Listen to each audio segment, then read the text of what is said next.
नमस्ते रुद्रमन्यव उतोत इखवे नमः बाहुभ्यामुत ते नमः जाते रुद्रशिवा तनूरघोरा पापकाशिनी तया नस्तन्वासन्तमया गिरिशन्ताभिचाकसीः जामिखुङ्गिरिशन्तहस्ते विवर्खस्तवे शिवाङ्गिरित्रताङ्कुरु माहि ग्वंसीः पुरुखं जगत शिवेन वचसा त्वा गिरिसाक्षाद्वदामसि यथा नः सर्वमि जगदयक्ष्मग्वं सुमना असत अद्य वोचदधिवक्ता प्रथमो देव्योऽधिसक अहिंश्च सर्वाञ्जं भयं सर्वाश्च जातु धान्यो धराचीः परासुव असौ जस्ताम्रो अरुण उत बभ्रुः सुमङ्गलः ये चैनग्वं रुद्रा अभितो दिक्षु स्थिताः सहस्रशो वैखग्वं हेड ईमहे असौ जो वसर्पतिर्नीलग्रीवो विलोहितः उतैनङ्गोपा अदृशन्नो दृशन्नो दहार्जः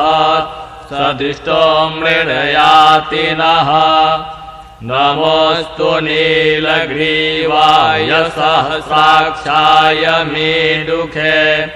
अथो जे अस्य सत्त्वानो हन्तेभ्यो करन्नमः प्रमुञ्च धन्वनस्त्वमुभयोराक्करोर्जाम्म याश्च ते हस्त इखवः पराता भगवो बव विजन्धनुः कपर्दिनो विशल्यो वानवाम् उत अणेशनस्य जा इखव आभुरशनिखङ्गधीः जाते हेतिर्मिडुष्टमहस्ते बभूवते धनुः तयास्मान्विश्वतस्त्वमया परिभुज